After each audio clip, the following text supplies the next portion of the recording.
Hello, lovely people. Welcome to Ari Talks About Music. I'm Ari, and today I'll be reviewing the new Kid Kapichi album, Fearless Nature. Here we have the fourth album from the English rock band Kid Kapichi, who I have been keeping up with for quite a while now after having been very impressed by a live performance I saw them do a few years ago. And so I have been keeping up with them ever since, and overall I found myself being somewhat disappointed by how their music actually sounded in the studio compared to how amazing they were live. But what keeps me coming back to their music every time they do release a new album is how they clearly have the potential to release something amazing. And I think that on this album, this might just be the closest they've ever got to really reaching the full potential that I think that they are definitely capable of. As I do think it's quite evident on pretty much all of their music that they are definitely good at what they do. All of their music is very well performed, arranged, and I of course love their lyrical content as well. But what I think sets this album apart from the others is just how unique it is, as it's so much more than just a straightforward rock album, which is pretty much what all of the others are. But this one, there are so many other influences and styles that they use on this one that just make it so much more unique, as well as I think that the writing on this album is by far the most interesting that they've come out with so far. And right from the very beginning, the direction they take on this album, I think they make very clear with the opening song, Leader of the Free World. I love how dark and moody the guitar playing sounds on this track, as well as the very atmospheric and much more low-key vocals in some moments. And then when the chorus really kicks in, the darkness is more present than ever, having this almost mellow kind of style of aggression. It gives it this really sludgy sound, which I really like. And then the come down and the way the song kind of winds down after that, I think is also pulled off incredibly well. And then following that, you have Intervention, which I think having such a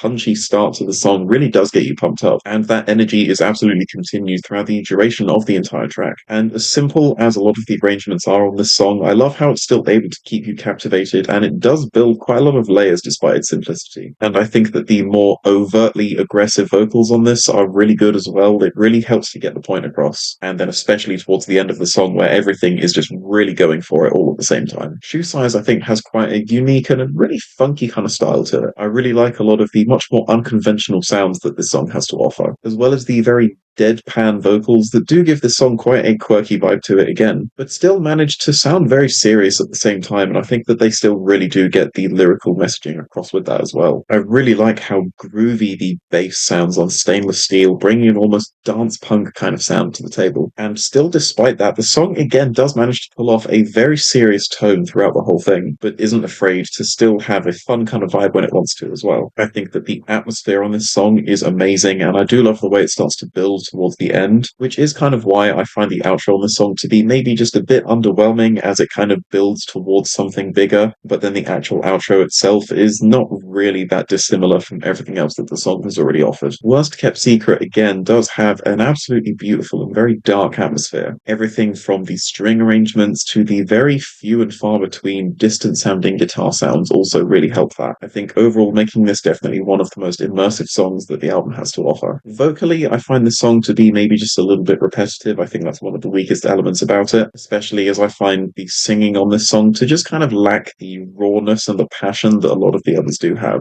Dark Days Are Coming is another fantastic song that really pulls you into its atmosphere, and I find that on this song they are finally starting to really show off the underlying gothic influences that have been on pretty much every song so far, but this is the one that really starts to show it in a much more obvious way, which is no surprise. The song is called Dark Days Are Coming, and it sounds exactly how you would expect it to from its title, making it definitely one of the most depressive sounding songs on the album, which then again, as you would expect, is also reflected very well in its lyrical content too. And there really is just everything going for it on this song, from the slow drumming to the very sludgy kind of bass sound. It really does make you feel how dark the atmosphere on this song really is. Patience is a song I find to be quite strange, just in the way that it doesn't really match the album's vibe at all. I like what it's going for, but just given how dark so much of this album is, and even gothic at times, having this much more upbeat and very melodic track in the middle just does sound a bit weird. I admire the attempt that they take to blend some slightly darker moments into this song, but I think given how different the rest of the track is, it does end up coming across as unnatural more than anything really. I really love the sense of coolness in If You've Got Legs, which I think is very much carried by its super groovy bass line. But again, the very dark and serious atmosphere prevails, which does end up making this still an incredibly moody song, and I especially love the moment during the bridge, being easily my favorite guitar solo on this album, and just in general being such an incredibly satisfying ending that the entire first half of the song was alluding towards. Something I really like about the song Head Right is this very consistent droning type of sound that they have in the background, which I think ends up giving the song an almost haunting kind of atmosphere, which is then only further enhanced by the slightly muffled sort of effect on the vocals. I also really like the effects that it has when he's really singing at the top of his lungs with such incredible passion, but the muffling is still kind of holding it back in a way, and I think it just gives it a really cool effect. That is, again, only further contributing to the very dark atmosphere that the song has. I then also really like the song's savior, mainly just for its simplicity and how stripped back it is. I think that that's something that this album is in much need of, and this song provides it perfectly. I really like the very spacious sort of atmosphere that the song has, and I think that because of that, this song is absolutely perfect at just giving the album some much needed diversity, but without sacrificing the very dark and mysterious sound that it still tries to go for. And then I really do like how the song Rabbit Hole goes for a slightly more upbeat kind of style to end the album on. Especially coming off of a much slower and simpler song, I think something like this actually does finish really well. And I do really like a lot of the individual aspects on this song, everything from the very distant guitar strums, and even just the much softer approach to the vocals, but just managing to take it in quite an interesting direction. And so I think that I definitely can confidently say that this is my favorite Kid Kapichi album so far, as I think it finally really does see them unlocking the potential that they've had all along, especially taking their sound into such a dark and atmospheric direction with, like I said, almost gothic vibes in some moments, which is pretty much exactly what I would have hoped for given everything that they've done up until this point. And it's just great to see that this band I've been following for quite a while have finally achieved exactly what I've wanted them to. And so for that reason, this album will be getting an 8 out of 10 from me. Thank you so much for watching this review.